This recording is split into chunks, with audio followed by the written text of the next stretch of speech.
Hey, what's up, everybody, and welcome back to another episode of Beast and Booze.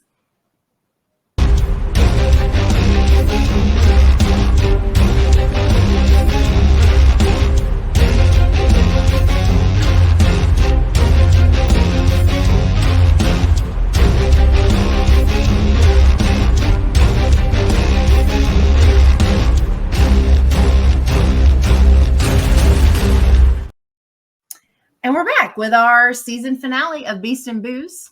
Yay. Yeah, kind of bittersweet. We're not done. This is just the final one for now.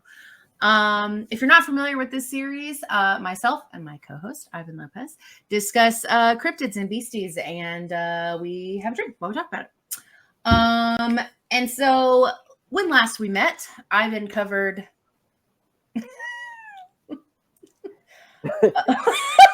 The Northfield Pigman of Vermont. And other things. And so that means this week it's my turn. And so this week, I originally had something else planned, but there was somebody who really enjoys like the content that we're making with this series and had said like, oh, you should do this one. So I decided to do this one and I changed it. And so we're going to be talking the New Jersey Devil, which I think is one most people know at least something about. And, we're going to talk a little bit about it. I don't know if we'll see how much I have on this. Cause a lot of this one in particular, once you get past like the origin story, it's a lot of redundancy. So I just kind of picked out the things that I thought were interesting. So this story kind of does originate rather in Pine Barrens in South Jersey. If you're not familiar with what this thing looks like, good news, I have a picture. And this is just one rendition. There's quite a few, but this is essentially what, this is an extreme version, but you get the idea. Yeah. Oh, you're not the only one that can disturb. Were you not ready? I've never really done much research on this one. I've heard about it so many times and never really researched it at all. So this is really super new to me. Yeah, I didn't even know it looked like that. If you go through the image rabbit hole for this one, it gets weird. Like there's some really basic ones. Essentially, it's like a horse-like figure with bat wings and big ass. So what you're saying is I have plans tonight. You're welcome. You were wondering what you were gonna do after this. Oh yeah, I'm gonna stay super late tonight in this rabbit hole. So that's essentially what this thing is. A horse-like creature with bat wings and these big ass horns on its head. It's got a couple things going on with it.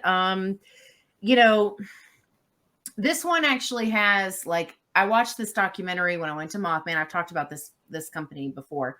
When I went to Mothman last September, there was this really cool presentation on the water because it's literally like, Mothman's across the bridge. Point Pleasant, the origin of the Mothman, is across the bridge. So it's literally like on the water. And so they had this really cool like amphitheater set up and this massive screen. And they screened 2 different documentaries by this film company called Small Town Monsters. If I remember, I'll try to link their stuff in the description below because I brought them up because I also owned their documentary on the Skinwalkers, which was my last pick, the last time I picked. And so, but they cover all kinds of stuff. We watched, the first one was, they premiered their Mothman one, which was like a while in the making. They hadn't shown it before. But the second thing you could stay and watch when that was over was about the New Jersey Devil. And it's called, I wrote down the name of it somewhere, Bloodlines, the Jersey Devil Curse. And I wanted to bring that up because I didn't know anything about this one until I watched that documentary. And I didn't realize how deeply rooted this was in like a family that existed for real in history. So that part's kind of cool. So I just wanted to plug that because I think that documentary is really, really well done. It's a little more theatrical just for people who are like looking for, maybe not like a super serious documentary. It's respectful to the lore, but it is very theatrical. Lots of acting and reenactments and kind of over the top scenes. But anyway, so that was the first time I learned anything about the Jersey Devil. Was I was like, okay, like I figured I think I knew what it looked like, but that was like the extent of it. So we're going to go way back and we're going to talk about the Lead family. And as you know, back in the day, people just had big families when they could survive, right? Because, before our medical revolution, as it were, women lost a lot of children in childbirth. They also died themselves. However, this woman, Mama Lead, as they call her, Mother Lead, had 12 children. And upon learning that she was pregnant with a 13th, cursed the baby because she didn't want to have any more kids. God. I mean, 13 kids, I think, is really the horror story here. Agreed, because one is enough for me. Like, I can't even imagine physically. They didn't even have no pain, nothing back then. Are you kidding me? Oh my I'm like, don't even look at me. It could happen. Don't leave me. But so they had 12 children. She became pregnant with the 13th, and there's a couple different variations of this. One is that she simply cursed the child because she was so over it. Another version similar to this is that, like, even though her 13th child was born normal, it became not normal later. And then there's the other version, the more fun one, where Mrs. Lead was actually a witch, and the father of her 13th child was actually the devil himself. Oh. Like you do. Okay. You figure 12 children with a boring man. Why not try something different? I don't know. Same way. I mean, 12 times, you're going to get bored. You got to spice things up a little bit. Yeah. Why not? Yeah. We don't shame here. So that's a couple of the variations of the children's story. There's, essentially the only other things that were notable about its appearance were they mention hooves because of the horse part of the face or the upper part of the body being that, but then also that it had a forked tail. So there's like some mix-up stories about how after the child turned into this monster, after being born or whatever, that it would like use the tail to beat its siblings, the other 12 children. It's not funny. So anyway, I think this one's interesting because this family really did exist, and there really is proof that they had 12 children. There is no proof, however, of a 13th. And, lucky 13. 13 is kind of a superstitious number. Right. Oh. So stepping outside of that, like there's a lot of stuff you can look up about this family. A lot of it I didn't find as interesting as some of the main points, and then some of the newer stuff about the Jersey Devil. But there was things about how, like, there might have been something wrong with the husband because he, like, after they had however many kids, he went like wife to wife and had, like, I think his second wife had like 9 children. Like, he like just, anyway. So a lot of family stuff you can look up about this family because they were a real family. Now, some of the stuff that said, like, like I said, I say he automatically, that's not good. Society has made me feel that way.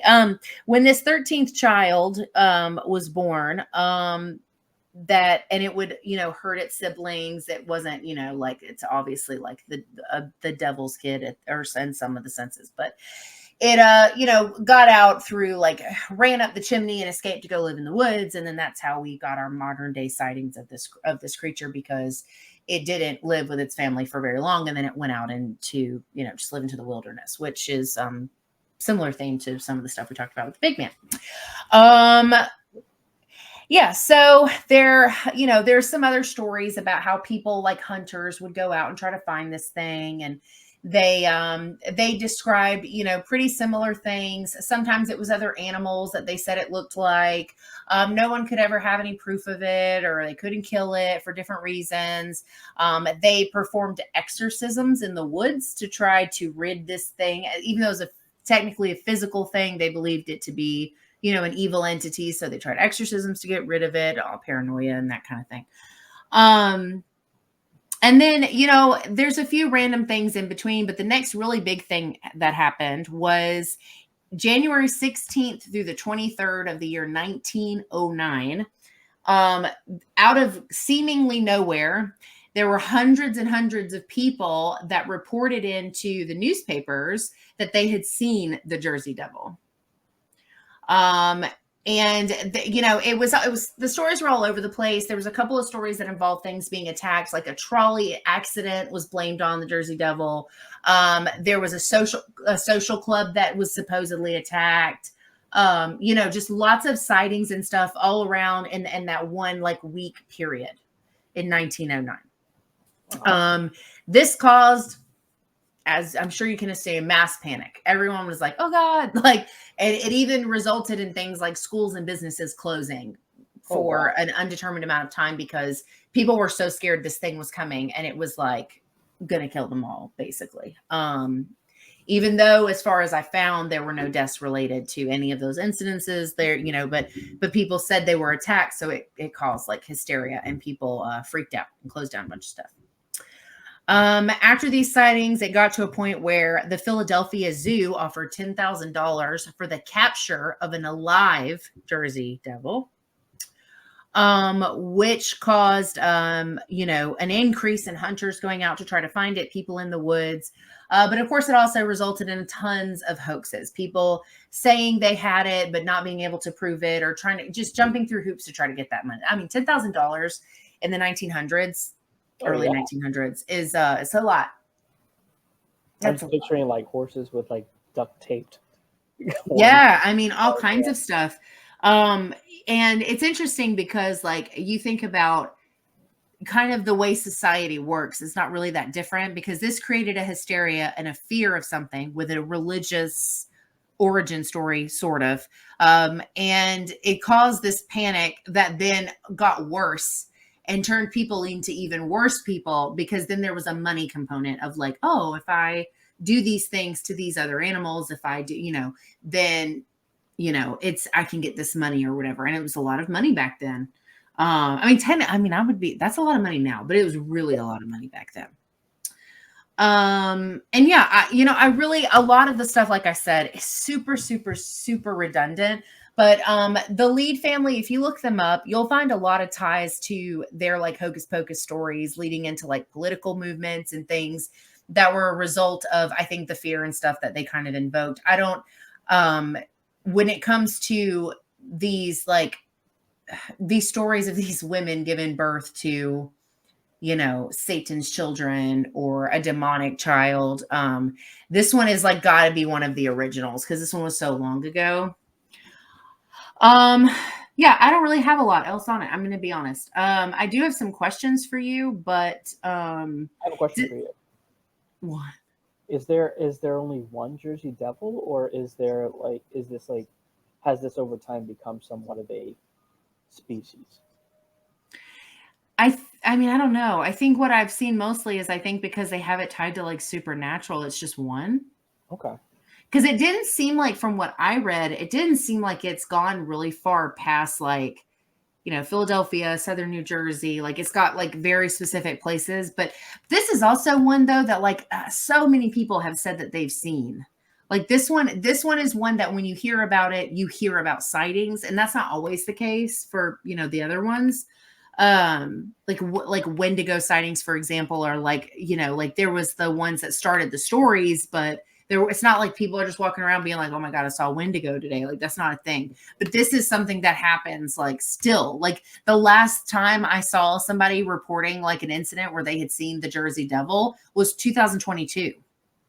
Oh wow. Yeah. So people are still, into it.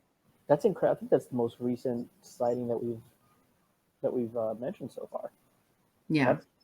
Wow. And is the Jersey Devil reported to attack people? Is it harmful to people, or? Yeah. No one has so I didn't see anything where people claim that they had been they'd seen somebody be killed by one, but definitely attacks. The trolley accident that happened, I guess, was really bad. And I think that did probably cost people their lives, because that was in the 1900s. So I don't know how efficient those systems were back then, like trolleys being set up. I don't know, but the accident that happened could have potentially cost people their lives, but essentially they said the only reason it had the accident to begin with was because it was being attacked by the Jersey Devil. Okay. And then the same with the social club, but there wasn't as much information on that one. And then there was a bunch of miscellaneous accounts of seeing it, in the woods and it coming out to get people and them managing to just magically escape it. Even though it has massive bat wings. So, I mean, no, I don't know. It definitely seems like people have painted it to be an aggressive cryptid and not one that just like kind of exists quietly and on its own. That's kind of cool. That is really cool for, especially since if it is an aggressive cryptid, that it doesn't have a lot of accounts of direct violence towards people. Because I have read some accounts of other cryptids that were said to be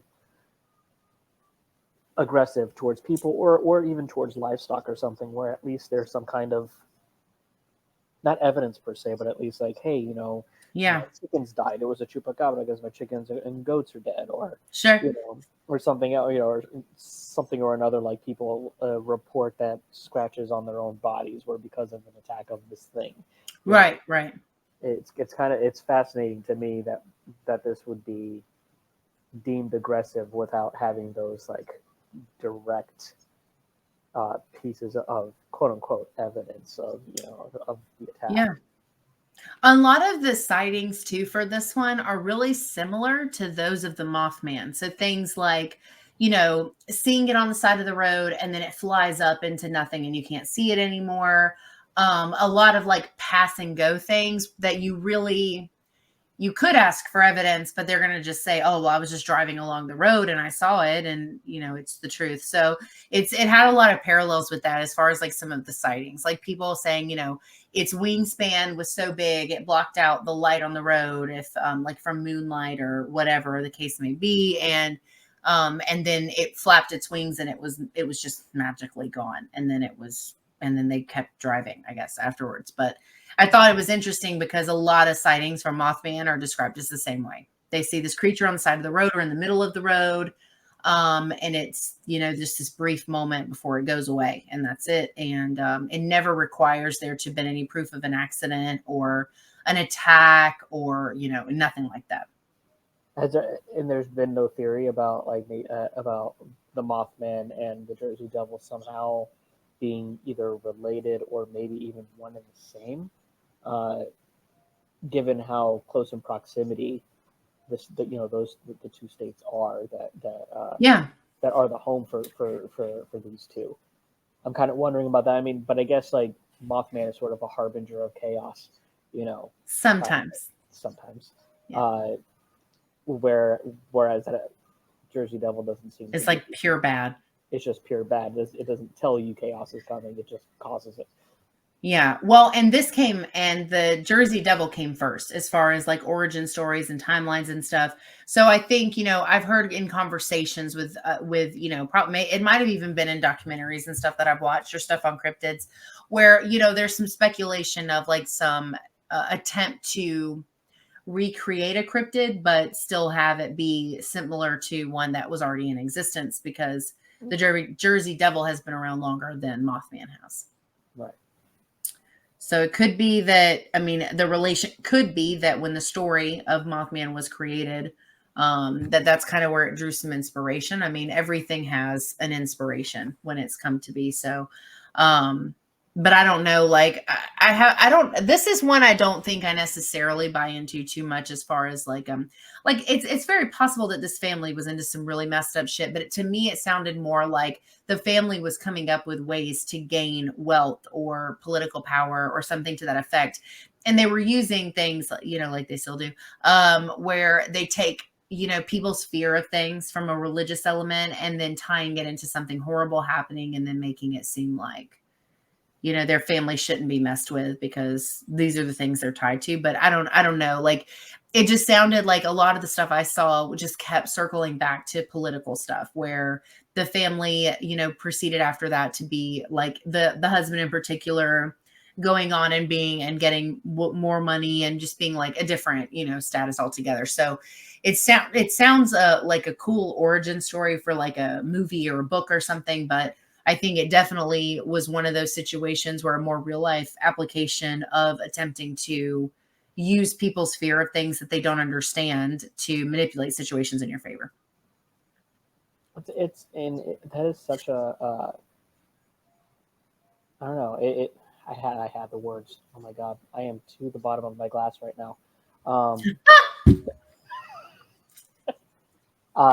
it's fascinating to see what people do in times of desperation or in times of just flat out greed, whatever their motives was. Yeah. It is a fascinating thing to see what people do in those situations, and for at least one of those attempts that they've made for that to turn into what it is now and have the longevity that it has, without ever trying for it to be this legend that lives for possibly ever, you know, Yeah, is crazy to think about. it is. Nothing ever turns out the way you plan. Yeah, and then you know the other thing is like when you're talking about people that were so easily spooked, like so easily. I mean, honestly, not really that much has changed, right? But you know, this is at a time when it was so easy to spook people. And it's interesting that instead of seeing this husband move on to other wives and their lives being changed from this or whatever, it's amazing they weren't hung or killed because, or you know, whatever, because of maybe people buying into the fact that she, you know, went to the devil or conjured something. And I don't know, like it's interesting because like it seems like that would have been what I would have thought would have happened. I would have thought they would have been killed because those were not things that were tolerated. You know, like you couldn't walk in somewhere and be like, oh, I had the son of the devil. Like you can't say that. You couldn't say that now without causing people to freak out, but you really couldn't say it then, you know? I mean, but it could also be a factor of, I mean, this story, given what you just said, was makes it a story of both human desperation and human gullibility. Yeah. Or people's desire to have an explanation for the unknown. You know, Yeah. back then we didn't know much about our surroundings, and No. to Not have at all. something out there, whether it be a monster or otherwise, even if it does scare the shit out of you, it's still an explanation for what's going on around you. And you buy into that because it feels better to know. It feels better to have knowledge than to be completely in the dark. Yeah. So we give into these stories. We give into all of these legends and just completely outlandish tales about a monster being out there, and that's what you're hearing outside, or that's what you just saw. You know, that's what brought all of this chaos, and now you can go to bed. You can sleep easy, not really sleep easy, but sleep easier. You know, knowing that at least you have an explanation for the world burning. Yeah. Yeah, no, you're right. I think this one, of all the ones we've talked about, I think this one has some of the most interesting themes as far as like the origin and kind of like where it came from, because, you know, like my other two were Native American lore and, you know, like, well, and I guess your last one was more in tune with like real things that could have, I don't know, like it's interesting because this one is like when people when you talk about cryptids and stuff like that, this one comes up all the time. People know this one. Oh, yeah. And it's just interesting to think about where it started and then the people knowing about it like now. I don't know. I do have questions though. Lay it on me. I only have two though, and I made them multiple choice, which is more than you deserve. But well, no, you're not wrong. What animal? Going back to when the Philly Zoo offered the $10,000 prize for bringing them a Jersey Devil, what animal of the following was said to have been captured and used in a hoax to gain the reward? A horse, a goat, or a kangaroo? You threw me off with kangaroo. I don't know how easy a kangaroo would how easily it would be to come by a kangaroo in those times and in that uh, place. Watch that be the right answer. I'm gonna go with a goat. It actually was the kangaroo. It was the kangaroo. How the hell did somebody find just They did. for the zoo? That's, I mean, this is what the story is. The story is that they that they obtained a kangaroo, and that they they very unlovingly attached horns and things and wings to it to make it look real enough to get them the money. It's awful to do that to an animal. Yeah. But I really want to know how you just obtain a kangaroo in the northeastern United States at that time. Mm-hmm. Maybe they stole it from another zoo. I mean, how else would you have gotten it? Yeah, this is the 1900s, so it wouldn't have been completely, I guess, like out of the question that they took it from somewhere. And at that point, at $10,000, they could have been in cahoots with another zoo. Been like, oh, I'll give you like half if you help us get this reward. Oh, that is wild. Oh my God. Yeah. That was one of the things that it said was one of the hoaxes. So, and that goes back to what I was saying, like doing this way to be like, okay, fine. If the Jersey Devil's real, then bring one to us for $10,000 for the zoo, like basically to keep. Yeah. Like, what was their game plan? Like, I'll put it in an enclosure, charge more for your tickets because we're the only place here who has one of these. It's a wonder, honestly, they didn't take another animal and do that to it. Honestly. Yeah, why didn't they do it themselves? Like, animals are kind of their thing. They could have easily hoaxed it themselves. I mean, if you're thinking like modern day capitalists. Yeah. Yeah. So yeah, kangaroo. And then the last one was, because I didn't mention this on purpose. What century did the origin story supposedly occur? The 18th, the 17th, or the 16th century? 17th century. 18th. 18th. Oh, fuck. Yeah. 1700s. Mm. Yeah, it always throws me off that it's off with those two. But yeah, so the first like this was supposedly started in like the 1730s or something like that. Okay, that's way far back. Wow. That's what I'm saying. Like when you think about this in the grand scheme of cryptids and how long they've existed, this origin story for this one has got to be one of the oldest. Now I'm kind of wondering what is the oldest, at least in this country, what is the oldest cryptid story? Because that is really old. Well, whatever it is, it's probably rooted in Native American because they were here first. Yes.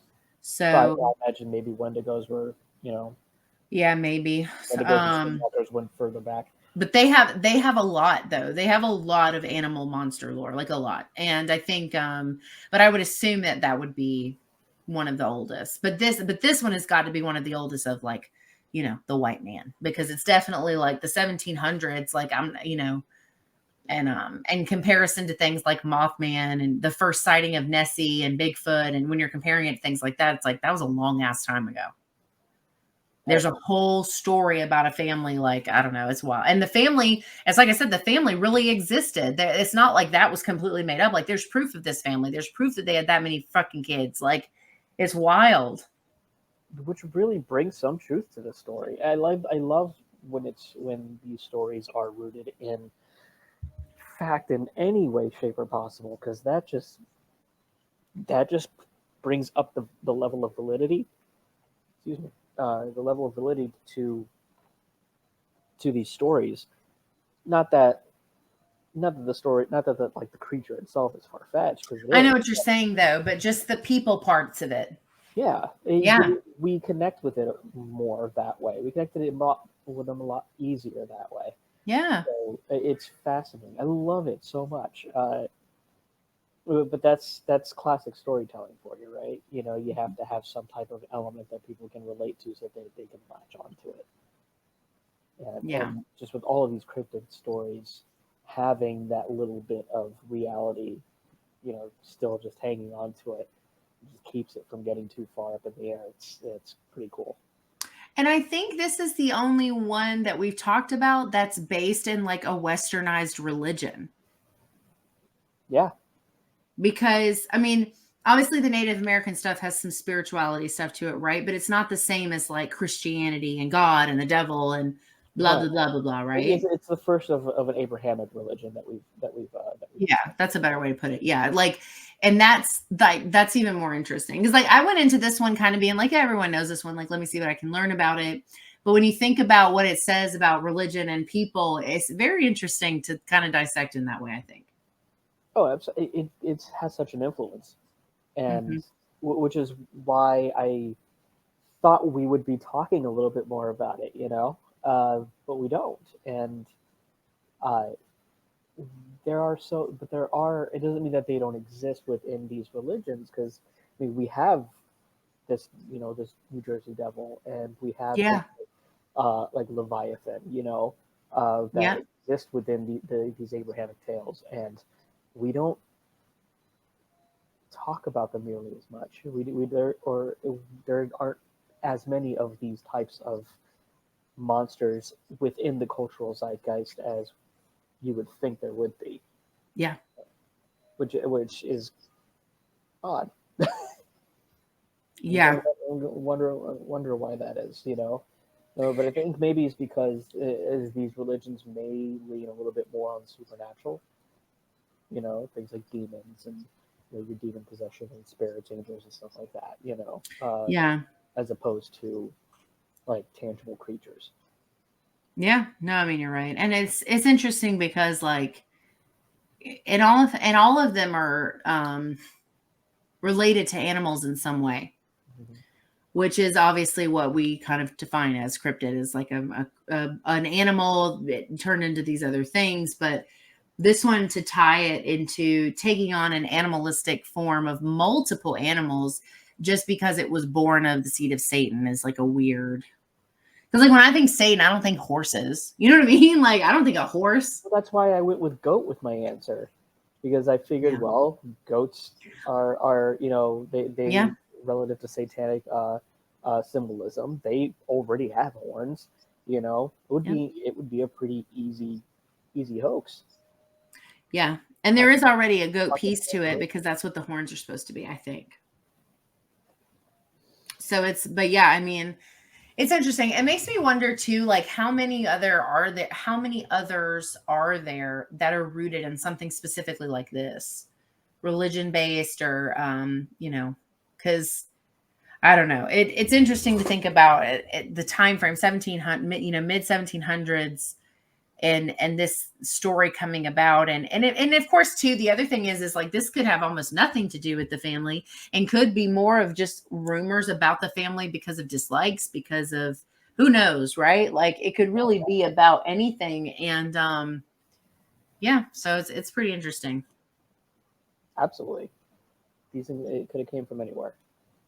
But without motive, we'll never know. We'll never know the motives. That's true. We can just speculate. Yeah.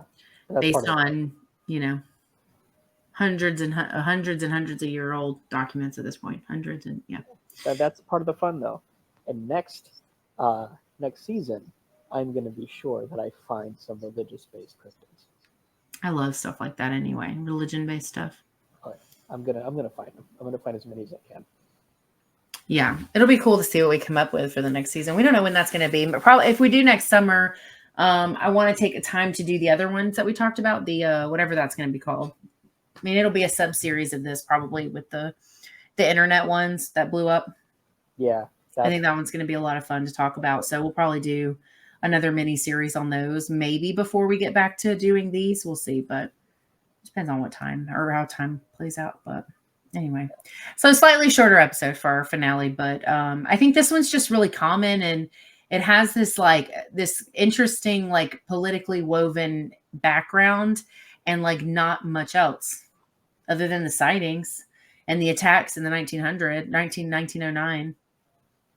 That's it though. still fascinating nonetheless.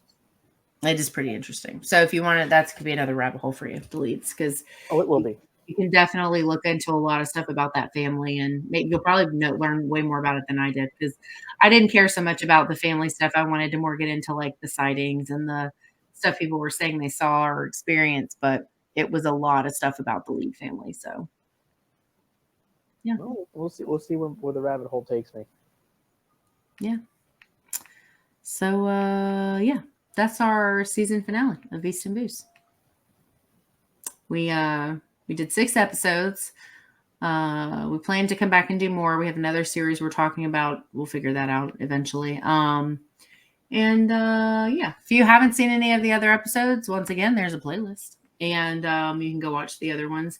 And if you have cryptids you want us to talk about, or especially if you've got any like super obscure ones that you don't think we've ever heard of, leave a comment and maybe we can get to it next season. Yes, please. Yeah. And all of Ivan's information will be in the description for this episode, as well as the link to our merch if you want to get Beast and Booze logos. They're pretty cool, if I do say so myself. I love it. They're really cool. And it's like all kinds of shit. It's like stickers and I don't know, cups and stickers and magnets and shirts and bags. It's all kinds of stuff. So check that out. Description links in the description for that as well. And yeah, that's it for this season of Beast and of Seasons and Booze. That's what I was gonna say. Wow. Yeah, how you doing there? Beast and Booze is the name of the show. Let me try that again. So that's it for our first season of Beast and Booze. Covered some fun stuff, learned some terrifying things, and can't wait to do it again. Same here. So yeah, so thank you guys so much for hanging out with us. Hope you enjoyed this mini series. Ivan will be back, I'm sure, to do other things in the future. Have a great rest of your week. Enjoy your weekend coming up, and we'll see you in the next one.